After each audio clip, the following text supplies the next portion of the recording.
Hi guys! Nandito kami, nagwa-water ng mga plants. May ahos, may kangkong, may kamuting kahoy. Ano to, kamote?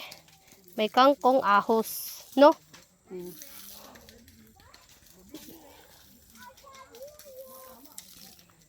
Parang halo-halo lang. Halo-halo lang niya.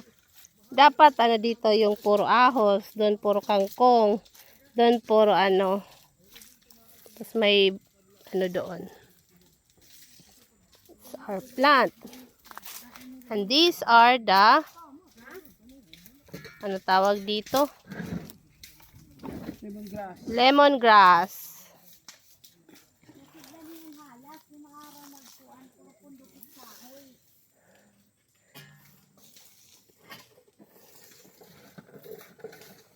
Meron din dito yung tawag dito, kamuting kahoy.